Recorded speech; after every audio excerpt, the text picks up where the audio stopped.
Guten Morgen zusammen. Wer von euch macht gern Geschenke und erlebt dann, dass der die Geschenke empfängt, einfach so da sitzt? Wer? Keiner. Wir haben einen Papa im Himmel, der uns auch Geschenke macht. Ne? Und deshalb bin ich so froh und dankbar, dass wir hier in der Gemeinde das immer mehr als Lebensstil uns angewöhnen. Der Vater im Himmel, er gibt uns Gutes, er tut uns Gutes. Und danke für die, die Zeugnis gegeben haben, ja, was Selina eben vorgelesen hat. Das ist so wertvoll. Und ich höre, wie die 5 Frauen da sitzen und sie sind beschenkt und als Geschenkte fließt es weiter. Leute, das ist super. Das ist Reich Gottes und das ist so was Wertvolles. Wenn wir jetzt diese Predigtserie haben, höre seine Stimme, dann wollen wir das immer weiter lernen. Und ich rede heute mit mir selber, darf gerne zuhören. Warum? Weil ich immer mehr lernen möchte, Gottes Stimme zu hören. Ich denke, das ist eines der wichtigsten Dinge, wie wir heute in dieser Zeit der so vielfältigen Informationsverwirrungen brauchen wir die Fähigkeit, gut zu hören. Müssen wir wissen, auf wen hören wir, warum hören wir, auf welche Stimme und nehmen das ernst, was wir gehört haben. Vor kurzem waren wir in Rumänien, Sibylle und ich, und haben mit dem Pastor und seiner Frau sich unterhalten. Ja, und die haben gesagt, wir wünschen uns wieder so stark, dass wir Gottes Stimme deutlicher hören in der Gemeinde. Das bringt so frischen Wind. Und dann sagt die Frau vom Pastor, ich erinnere mich dran, ich war 16, war vielleicht 1, 2 Jahre bekehrt und Sonntagmorgen saß ich zu Hause und als Teenager, ich war an dem Punkt, wo ich gesagt habe, das Leben mit Gott gibt mir eigentlich keinen richtigen Kick. Irgendwo merke ich, das ist irgendwo ja, so trocken. Und sie sagt dann, Gott, ich gehe jetzt heute noch mal in den Gottesdienst und wenn du wirklich einen Plan hast für mein Leben, wenn du was mit mir machen möchtest, dann rede heute zu mir. Sie ging in den Gottesdienst und dann während der Predigt hat der Prediger einfach die Predigt unterbrochen und sagt, Laura Laser, das war ihr Name, ne?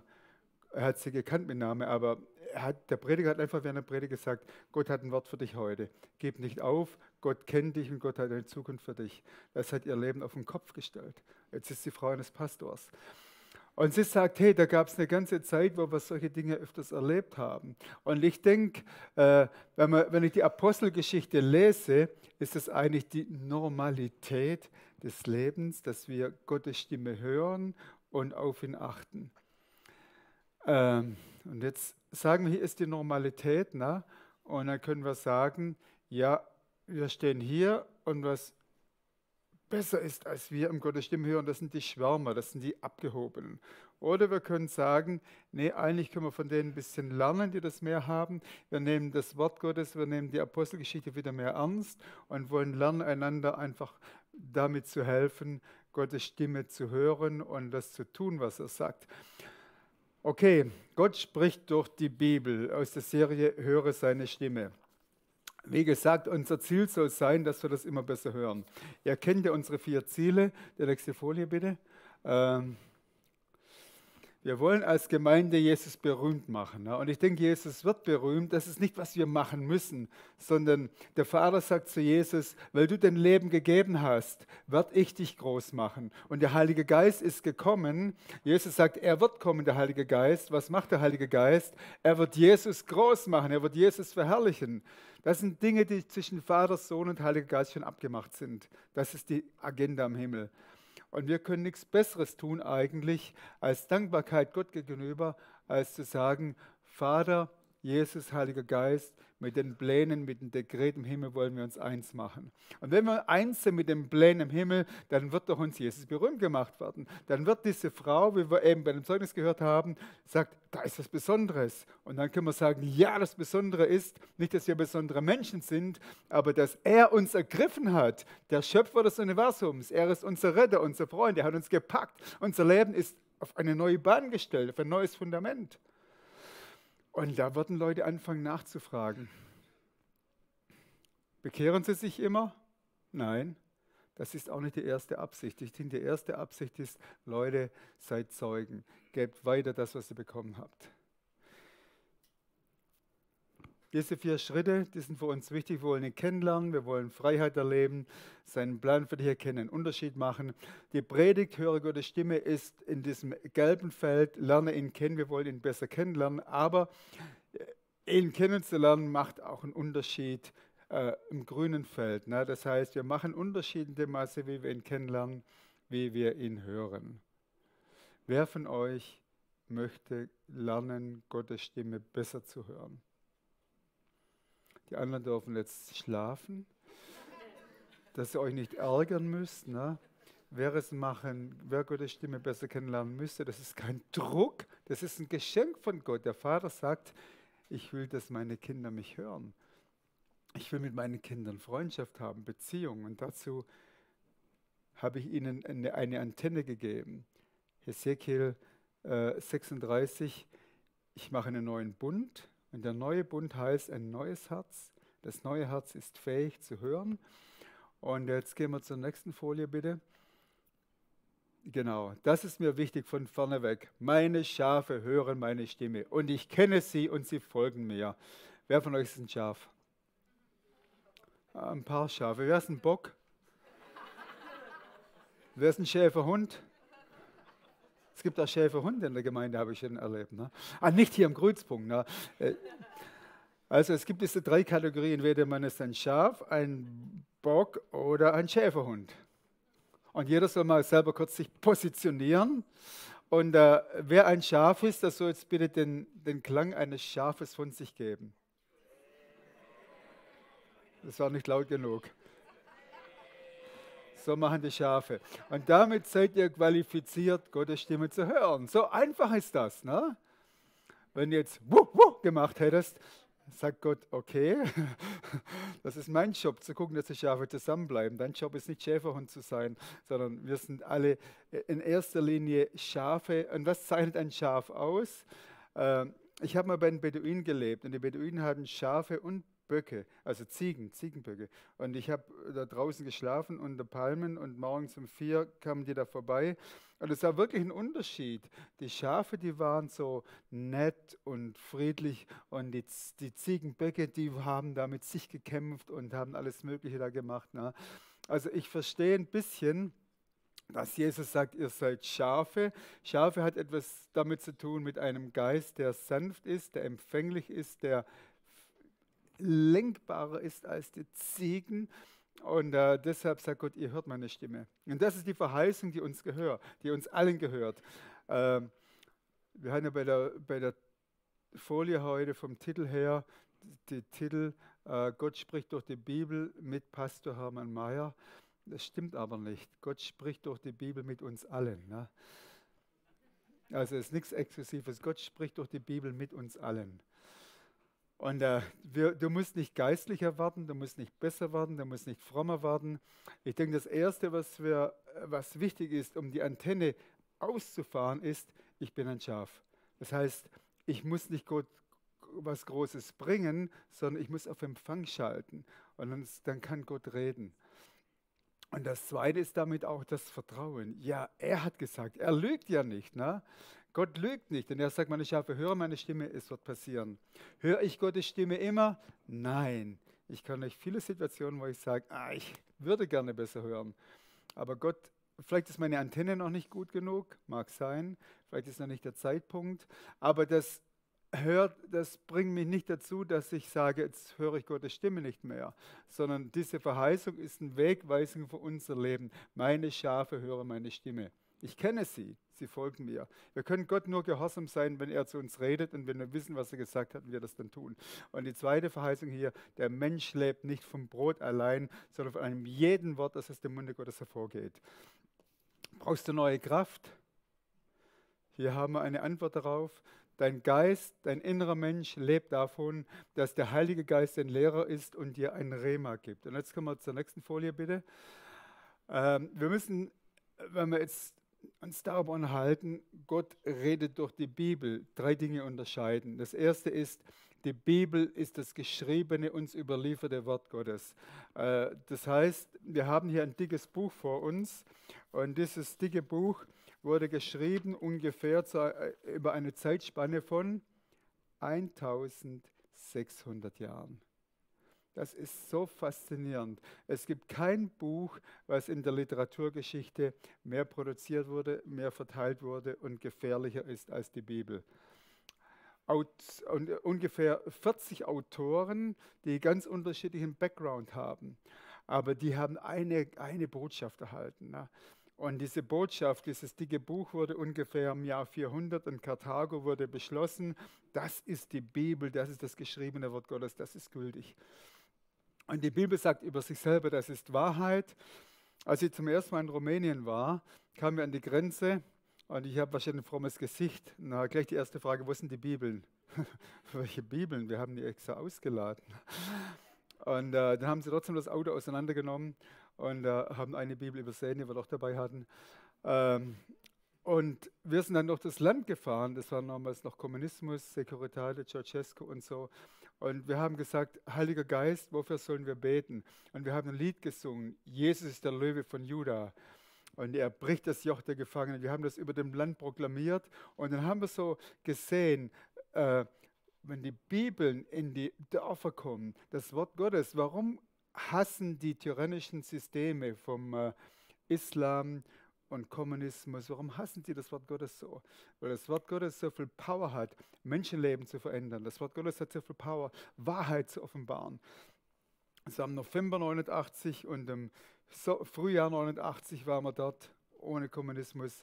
Wir haben einen Karton mit 60 Bibeln in der Hand gehabt im Park, mit Menschen über Jesus geredet und als organisierter Deutscher wollte ich Bibeln verteilen. Ich halte die Bibeln 20 Sekunden, dann waren 60 Bibeln weg. So groß war der Hunger nach dem Wort Gottes. Und deshalb ist das Wort Gottes hat so viel Power, nicht als ein Buch, das uns Dogmatik vermittelt, sondern als ein Buch, durch das Gott zu uns reden kann. Okay, ich war mal in Marokko und wir waren auf dem Weg zum Campingplatz in Fez und da habe ich nochmal mit jemandem telefoniert und er sagte, geh nicht nach Fez, da wurden gerade ein paar Holländer verhaftet, die haben Bibeln verteilt. Und weil sie Bibeln verteilt haben, kamen sie ins Gefängnis. Einer dann für 2 Jahre verurteilt. Das heißt, können wir hier in Mitteleuropa überhaupt das stark genug wertschätzen, was wir haben mit diesem dicken Buch? Ne? Es ist Gottes Reden zu uns. Okay, das ist die Bibel, das geschriebene, uns überlieferte Wort Gottes. Und dann ist es gut, wenn wir dann einen zweiten Punkt sehen, wichtig, die Bibel ist auch das Logos. Im Griechischen gibt es 2 Worte, Micha hat schon kurz darüber gesprochen, 2 Worte für Wort. Das eine ist Logos und Logos hat etwas mit Vernunft zu tun, mit Konzepte, mit Ratschluss, Beschluss. Und deshalb auch das Wort Logik, was wir mit Logik bezeichnen, kommt von Logos. Man kann Logos so beschreiben, es ist der ewige Plan, der Ratschluss Gottes. Das ist alles da drin. Das heißt, Logos ist ganz einfach gesagt, die Information über Gott, Trinität, Ritter, sein Herz, seine Souveränität, Informationen über mich. Ich bin wertvoll in seinen Augen, ich bin nicht der Mittelpunkt, er ist der Mittelpunkt, aber ich bin so wichtig, dass er gesagt hat, ich erkaufe dich mit meinem teuren Preis, ich erwähle dich, ich mache dich rein mit meinem Blut und ich spreche dich gerecht, dass du Zugang hast zu meinem Thron. Das sind die Informationen aus dem Logos. Und dann haben wir einen weiteren Informationsbereich aus dem Logos. Jesus ist gekommen, um ein ewiges Reich auf dieser Erde anzufangen, das vor 2000 Jahren schon gestartet hat. Und das wird ausbreiten. Und ich denke, wenn wir diese 3 einfache Grundinformationen über den Logos uns ständig vor Augen halten, dann sind wir an einem Platz, wo wir eine Landefläche haben für das Rema. Das Rema ist das aktuelle Wort Gottes, werde ich gleich erklären, aber es ist schwierig, auf das Rema zu warten, wenn wir nicht mit dem Logos gut vertraut sind. Unsere erste Verantwortung zu dem Thema, Gott redet durch die Bibel, höre seine Stimme. Die erste Verantwortung ist, im Logos gut zu Hause zu sein. Diese Dinge verstehen, die im Himmel beschlossen sind. Gottes ewiger Ratschluss, der unerschütterlich ist, der ausgeführt werden wird. Er wird wiederkommen und wenn er wiederkommen wird, wird er eine Braut haben, die sagt, Maranatha, wir lieben dich, Bräutigam, komme bald. Wir sind noch nicht dort und jetzt gibt es Leute, die sagen, ja, so viele Trennungen, ja, Status quo, wir haben noch viele Trennungen, aber wir schauen in den Logos und im Logos sehen wir, wie eine Braut vorbereitet wird und wie sie auf den Bräutigam wartet und wie der Bräutigam kommt und sagt, kommt zu mir alle in Ewigkeit. Okay, dann das Rema. Das Rema ist das Wort, das in Raum und Zeit gesprochen wird. Wir leben vom Rema. Der Mensch lebt nicht vom Brot allein, sondern er lebt vom Rema, das ist ein Wort Gottes kommt. Wo kommt der Glaube her? Der Glaube kommt aus dem Hören. Das Hören kommt aus dem Rema Gottes. Das heißt, man kann es sich so beschreiben, wenn wir die nächste Folie nehmen. Logos und Rema ist ein Laibbrot und eine Schnitte Brot. Wer von euch, wenn er Hunger hat, isst einen ganzen Laibbrot? Okay, es gibt vielleicht ein paar, aber okay. Kartoffel, so ein richtig großes Holz auf dem Brot, schwer den ganzen Leib. Ne? Der Logos, die Bibel, ist wie so ein richtig großes Brot aus dem Holzbackofen, vielleicht Kartoffelbrot, schön groß, knusprig. Wir müssen Scheiden schneiden. Das heißt, wir müssen lernen, vor Gott stille zu sein und sagen, Heiliger Geist, du bist mein Lehrer. Jesus sagt, ich gehe, der Parakletos, der Geist Gottes kommt, er lehrt euch in aller Wahrheit und er wird euch scheibenweise Brot geben, die ihr braucht, damit ihr stark werdet und damit ihr ihm nachfolgen könnt. So, das ist ganz kurz für die Grundlage dazu. Der Logos, er bringt das Ewige in die Zeit, bringt das Himmlische auf die Erde und er gibt Portionen, die wir auch verdauen können. Okay, wie hören wir Gott, wenn wir die Bibel lesen? Ich höre Gott nicht immer, wenn ich Bibel lese, aber ich lerne ihn immer öfters zu hören. In den letzten Wochen habe ich ein paar interessante Erfahrungen gemacht. Ich lag nachts da, passiert manchmal, dass ich aufwache, biologisch oder von Gott geführt.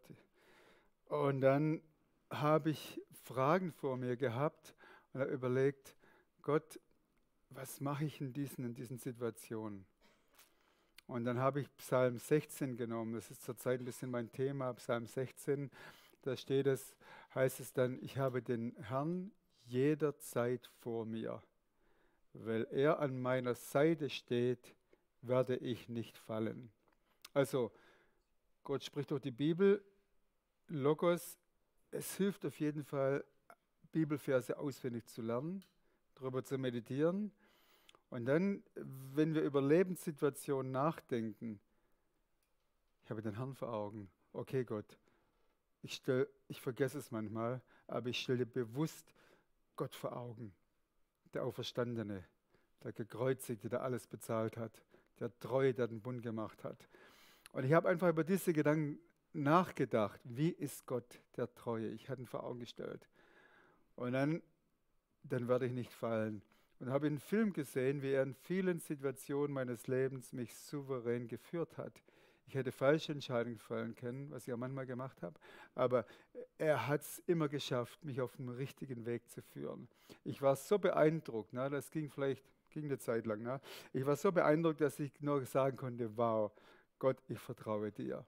Warum? Weil ich einen Rema gekriegt habe, weil er mir diesen Logos-Satz, wenn wir ihn vor Augen haben, dann werden wir nicht fallen, dann wird er uns sicher führen. Logos vor Augen, sagt Heiliger Geist, mach es lebendig und dann ist etwas in meinem Herzen passiert. Und das Ergebnis war, ich vertraue dir. Ich vertraue dir auch für die nächste Entscheidung, die ich zu fällen habe, weil ich einen roten Faden sehe und dieser roten Faden heißt nicht, wie gut ich war, der rote Faden heißt, wie treu ist Gott, wie zuverlässig ist Gott, wie barmherzig ist Gott. Und da können wir nur sagen, wow, diesem Gott vertraue ich auch für meine nächsten Jahrzehnte. Halleluja. Und dann habe ich eine andere Situation erlebt. Gott spricht durch die Bibel. Ich lese zurzeit Lukas-Evangelium und ich mache das nicht zum ersten Mal. Und ich habe schon oft über Lukas 15, verlorenes Sohn und so gepredigt, Seminare gemacht, auf Konferenzen gesprochen. Und dann komme ich zum verlorenen Sohn. Und dann war es ja fast so, kenne ich ja schon, ne? Und dann musste ich mir echt überlegen, wie gehe ich jetzt mit diesem Text um? Kenne ich schon und ja, ich weiß, was dogmatisch da gemeint ist. Und sage, nee, stopp. Geist Gottes, rede du zu mir, wenn ich dein Wort jetzt lese. Und dann bin ich still geworden, habe auf Empfang geschaltet und dann kam ich zu dieser Stelle, wo der Sohn nach Hause kam. Der Vater hat ihn neu eingekleidet. Er hat einen Ring bekommen, Schuhe und der Vater hat ein Kalb geschlachtet. Und dann ging eine große Feier los. Ein Fest wurde gefeiert. Die Musik war so laut, dass man es draußen auf dem Feld hörte. Und das Rema für mich war, der Logos war, wow, Gott freut sich, wenn wir zu ihm kommen, okay, wissen wir. Aber dann das Rema war, wow, da wurde ein Fest gefeiert. Und das Rema ging in mein Herz und wow, Gott hat mir gezeigt, er freut sich, dass er mich erkauft hat durch Jesus. Und wisst ihr, was es mit mir gemacht hat? Hat in mir, yes Gott, so ist es halt. Ja, wow, Vater, danke, dass du dich freust. Dann kann ich mich auch freuen. Ne? Ich denke, es ist dann immer wichtig, dass wir zur Kooperation mit Gott kommen. Aber wir können nicht mit Gott kooperieren, wenn nicht erst ein Rema in unser Herz reingeht. Deshalb ist es so wichtig, dass wir mit dieser Haltung das Wort Gottes lesen und solche Dinge tun. Gott hören. Sibylle und ich haben uns in der letzten Zeit angewöhnt, wo immer wir sind, offen zu sein, ob Gott durch uns mit Menschen redet. Letzten Sonntagabend haben wir unser Fahrrad rausgeholt. Hier, wir machen noch eine Radtour, Sonnenuntergang am Rhein anschauen. Und am Rhein bei uns in der Nähe gibt es die Schwellen, ne? Schöner Platz mit einer Plattform, mit einer Bank. Und wir fahren da hin und sagen, oh, da sitzen wir auf das Bänkchen dort. Die Sonne war gerade so am Abtauchen. Und dann kam er an, da war schon jemand auf dem Bänkchen. Ja, ist ja okay, ist ja nicht unser privates Bänkchen. Ne? Ein anderes Paar, ungefähr so alt wie wir, vielleicht auch ein bisschen älter. Und, aber die Plattform ist groß genug, dann stellen wir uns so an den Rande, bewundern die Sonne, sagen, wie schön ist das alles. Und da kommt ein Mann aus der Schweiz und hat sich da ziemlich nahe bei uns hingestellt mit einem Stock. Und der Stock war ein ganz besonderer Stock. Er hat geschnitzt und geschnitzt. Und dann kam man halt, und wenn solche Dinge da sind, dann stellen wir innerlich auf Empfang. Gott, möchtest du dieser Person was sagen? Und dann ist ja nicht schwer, so ein Gespräch anzufangen. Ja? Aber wow, schöner Stock. Haben Sie den selber gemacht? Ja klar, habe 8 Monate daran gearbeitet. Und ich bin jetzt seit 3, 4 Jahren im Ruhestand und ich habe einige solche Stücke gemacht und in 2 Jahren mache ich eine Ausstellung. Und war so ein Gespräch. Ne? Und dann guckt man den Stock an und dann, okay Gott, gibt es eine Tür? Ja, die Symbole. Die Symbole. Und dann haben wir gefragt, was bedeuten die Spiralen? Ja, die Spiralen bedeuten, der Weg geht nach unten, das Leben ist vergänglich und hört irgendwann mal auf. Sag ich, ja. Ja, so kann man das Leben auch angucken. Und dann sind wir so, das sind dann die Momente, wo es wichtig ist, auf Gott zu hören. Ja? Gott, wie gehe ich jetzt damit um? Und, und bei ihm haben wir den Eindruck gehabt, redet ziemlich direkt. Ne? Und ja, wir haben eine andere Erfahrung gemacht. Ich weiß, dass mein Leben nicht zu Ende geht. Im ewigen Sinne, ja, der Körper eines Tages ausgedient, fertig. Aber wir glauben an das ewige Leben. Ich glaube an Jesus. Große Augen, großer Blick. Gut für Sie. Ne? Und wir konnten dann noch vielleicht 5 Minuten weiterreden und das war ein Gespräch, wo wir in The Gospel in a Nutshell, ne, ganz kurz Evangelium erzählen konnten, ohne Kommentar, ohne Pushen. Ne, er hat es gehört, er hat seine eigene Position.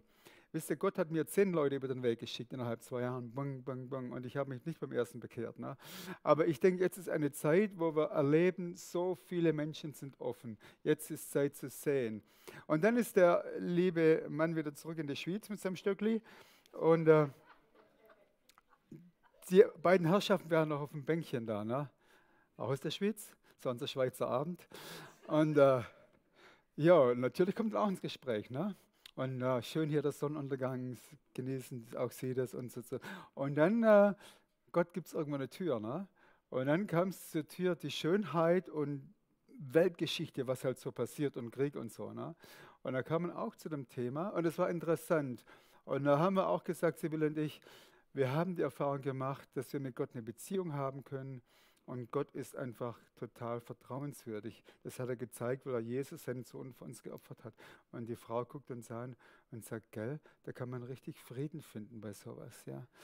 Und das war jetzt nicht so ein Moment, wo sie sich bekehrt hat, aber wir wussten, wir konnten was sehen. Und dann, wo wohnen Sie? Wir wohnen in Efringen, da und da an der Straßenecke. Ah, beim Anker dort. Ja, kommen Sie vorbei, wenn Sie einmal wieder da sind. Na, haben wir Sie eingeladen, war noch nicht da, aber wir merken irgendwie, es sind so viele Menschen offen heutzutage. Und es ist Zeit zu säen. Und wenn wir nicht säen, werden wir nicht ernten. Wenn wir säen, werden wir auch ernten. Und ja, Gott macht interessante Dinge.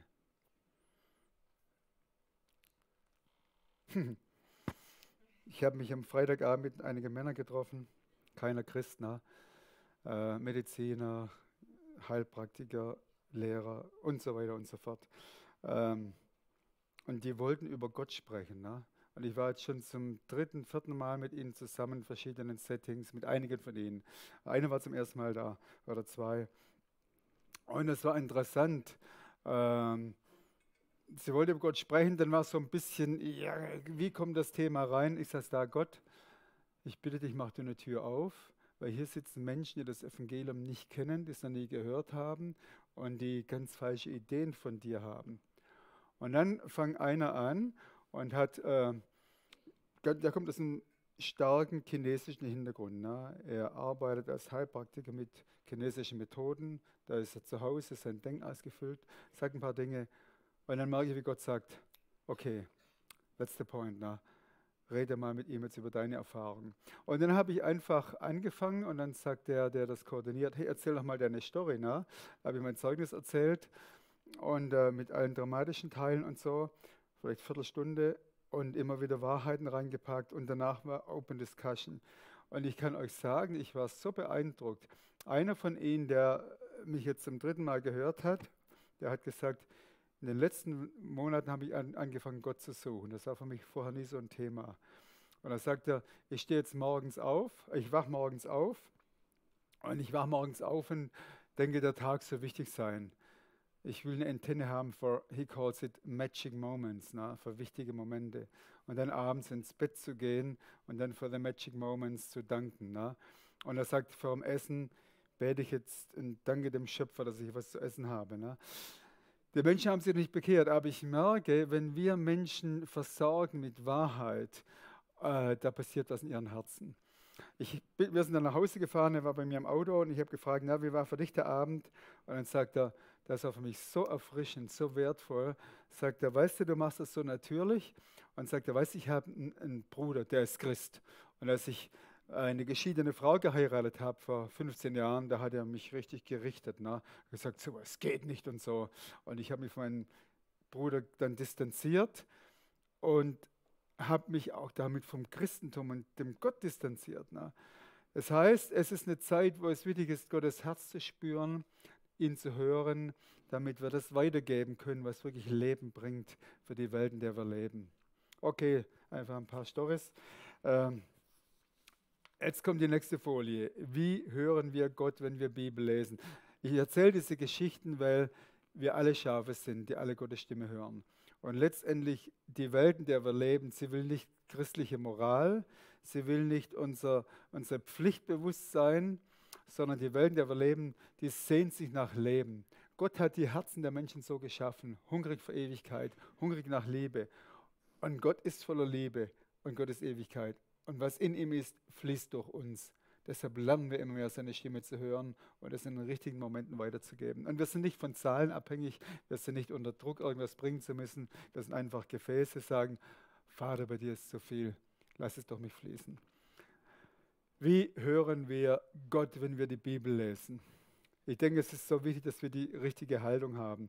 Wenn wir das dicke Buch in die Hand nehmen, da geht es nicht darum, dass wir mehr Wissen ansammeln, sondern es geht darum, dass wir eine Person kennenlernen. Das heißt, wir nehmen die Bibel in die Hand und sagen, Gott, der Abschnitt heute ist das und das. Ich will in diesem, was da geschrieben steht, den Autor kennenlernen. Ich will dich besser kennenlernen, Jesus. Heiliger Geist, rede zu. Heiliger Geist, du bist gesandt, um Jesus zu offenbaren, groß zu machen. Heiliger Geist, rede zu mir, schließ es auf. Und wisst ihr, was dann passiert? Er wird es aufschließen. Denn er hat so einen hohen Preis bezahlt am Kreuz, dass er nicht sagt, ich mache nur halbe Sache. Ich verspreche euch zu reden, mach's aber nicht. Sondern er sagt, meine Schafe hören meine Stimme, ich gehe, das Wort habt ihr, Logos ist da und der Heilige Geist ist der offenbart, euch das Rema gibt, dass das Wort in euren Herzen euch Leben gibt, Glaube, Mut und Anweisungen zum Handeln. Okay, versus, also wir wollen eine Person besser kennenlernen, versus 1. Korinther 8, Erkenntnis bläht auf. Das heißt, in der Bibel lesen, um mehr zu wissen, um dann den anderen zu sagen, was Wahrheit und was Sache ist, wird mir aufgebläht und die Leute spüren es. Die Liebe baut auf, Wissen bläht auf. Oder 2. Korinther 3,6, der Buchstabe macht was? Weiß es jemand, was der Buchstabe macht? Wisst ihr nicht, ne? Buchstabe tötet, sagt das Wort Gottes. Woher weiß ich das? Habe es auch schon erlebt. Ne? Der Buchstabe tötet, aber der Geist macht lebendig. Und deshalb ist es so wichtig bei unserer Haltung. Wie hören wir Gott? Und das wollen wir heute uns näher bringen. Unsere Haltung. Zweitens, wir wollen hören. Und nicht, wir wissen schon, was da steht. Und das muss ich mir selber immer wieder neu sagen. Und ich denke, für Menschen, die länger als 3 Monate gläubig sind, und ich denke, das sind wir die meisten von uns, ne, ist es immer wieder so, dass wir die Bibel in die Hand nehmen und sagen, wir wissen ja schon, was da steht. Geht es euch manchmal so? Und das ist eine der großen Herausforderungen, dass wir nicht wissen, was da steht, sondern dass wir sagen, Gott, du hast das Buch uns gegeben, damit du zu uns frisch redest, dass wir ein Rema von dir bekommen, dass wir heute hören, was du uns heute zu sagen hast, was du heute uns sagen möchtest. Also, wir suchen eine Person im Wort Gottes, wir wollen hören, bewusst die Haltung und dann das Dritte, wir sind bereit zu tun, was er sagt. Was willst du, was ich tue? Nicht einfach erbaulich lesen. Und das ist eine Herausforderung und das war für mich ein Rema, als ich das vorbereitet habe.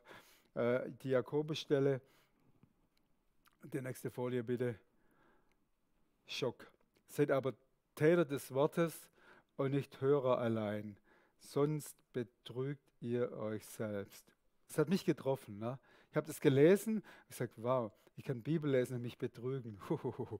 Es ist nicht so, wenn wir Bibel lesen, sind wir geistlich und gut drauf, sondern wir können Bibel lesen und uns betrügen. Das ist nicht meine Theologie, ihr Lieben. Das hat Jakobus, der Bruder von Jesus, für uns hier geschrieben. Das heißt, wie können wir die Bibel lesen und uns nicht betrügen? Habt ihr eine Idee?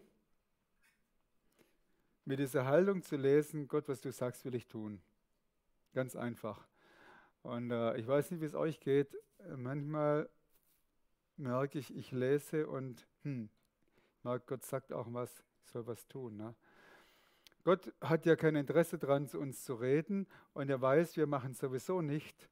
Das tut ja uns nicht gut. Das verstopft uns, das immunisiert uns, das ist nicht hilfreich. Okay, das sind ein paar Gedanken dazu. Wir gehen nochmal zurück zu dieser vorherigen Folie, bitte. Das ist mir wichtig, dass wir das von heute als Anwendung mitnehmen. Wie hören wir Gott, wenn wir Bibel lesen? Unsere Haltung, wir suchen eine Person im Wort Gottes, das ist von ihm inspiriert und Jesus ist der Logos in Person. Ja? Das heißt, in Jesus, in der Person, wenn wir sein Leben studieren, da ist alles drin, was im ganzen Reich des Gottes ist. Er ist der Logos. Und wir wollen hören, wir wollen nicht nur Wissen sammeln, wir wollen hören, Vater, was sagst du mir heute? Ich lebe nicht vom Brot allein, ich lebe von dem, was du mir sagst.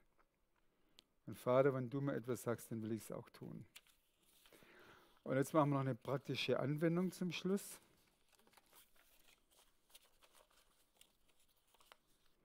Das ist die nächste Folie, bitte. Ja, ein Vers vom Psalm 23. Erste Reaktion, das kennen wir. Gut, die Reaktion ist gut. Und jetzt wenden wir an, was wir vorhin gelernt haben. Ne? Wir tun nicht so, als ob wir das schon wissen würden, was da steht, sondern wir sagen, Vater im Himmel, rede du frisch heute. Ich will die Person tiefer kennenlernen, besser verstehen, diese Person in seiner Liebe mehr ergreifen und auch als Antwort mehr lieben, mehr vertrauen. Und wenn du mir was sagst, will ich es auch tun. Lass uns jetzt 3 Minuten nehmen, wo wir auf diesen Text lesen. Ich lese ihn einmal kurz vor. Und dann sind wir stille und gehen mit dieser Haltung an diesen Text ran. Und ich bin gespannt, was Gott dann für uns, mit uns, durch uns tut. Seid ihr bereit dazu? Du deckst mir den Tisch vor den Augen meiner Feinde. Du salbst mein Haupt mit Öl und füllst meinen Becher bis zum Überfließen. Du deckst mir den Tisch vor den Augen meiner Feinde. Du salbst mein Haupt mit Öl und füllst meinen Becher bis zum Überfließen.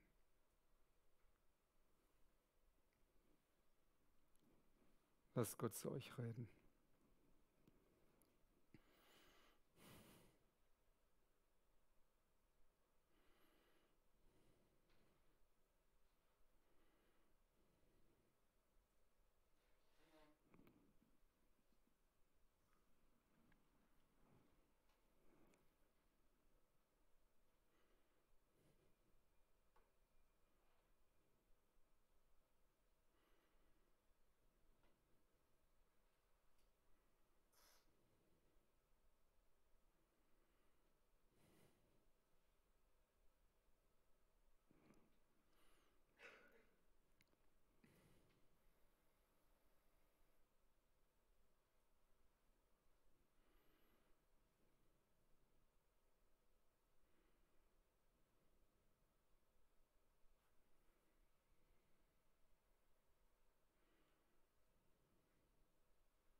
Okay, ihr könnt solche Übungen zu Hause weitermachen mit anderen Schriftstellen. Zum Lernen gehört auch, dass wir darüber reden, was wir eben erfahren. Deshalb möchte ich euch jetzt zum Abschluss des Gottesdienstes dieses Teiles ermutigen, in Zweiergruppen kurz auszutauschen. Hat Gott euch was gesagt? Wenn er nichts gesagt hat, dann erfindet keine Story. Seid ehrlich, aber tauscht mal kurz ehrlich in Zweiergruppen aus, was in diesen 2, 3 Minuten in euch passiert ist, als ihr euch auf das Wort ausgerichtet habt. Okay, seid ihr bereit? Es gehört zum Lernen. Wir sind ja hier, um immer mehr zu lernen, Gottes Stimme zu hören. Okay, 2 Minuten reichen dazu.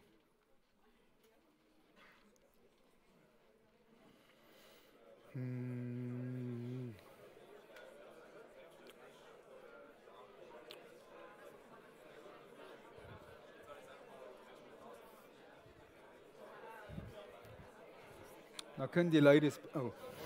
Da können die Leute. 1, 2. Ich muss den Stecker rausziehen. Okay.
warte noch kurz, ich frage kurz Feedback, aber bleib da.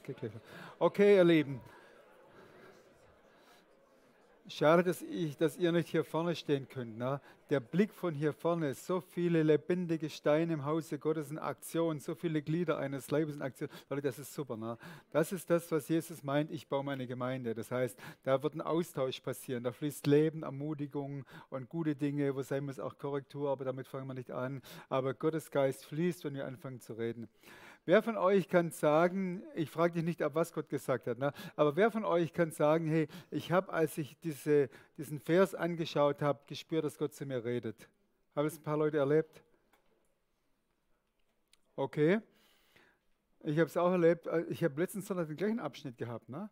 Und diesmal hat Gott was anderes betont. Ne? Das heißt, wenn wir diese Dinge nehmen, Gott ist lebendig und er spricht in unseren Geist hinein. Wenn Gott zu dir gesprochen hat, super, geh weiter, übe es öfters, gib es weiter, bring es anderen Leuten bei.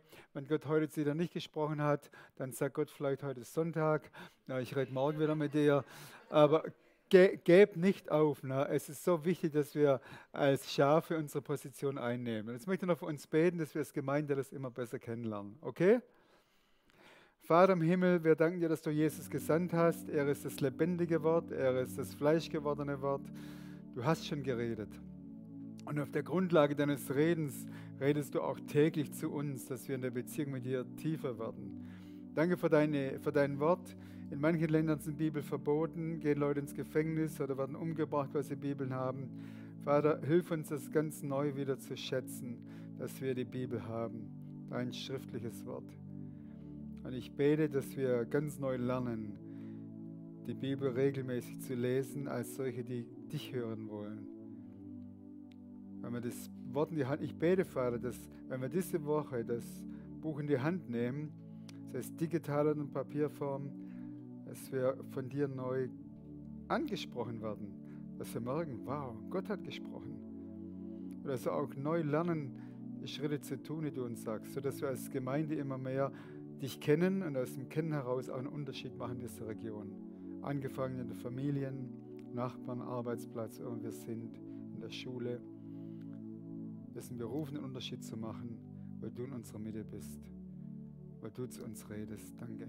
Ich bete um deinen Schutz, Herr Jesus, dass es nicht geraubt wird, dass wir uns nicht ermutigen lassen, sondern dass wir mit dir vorwärts gehen. In Jesu Namen. Amen.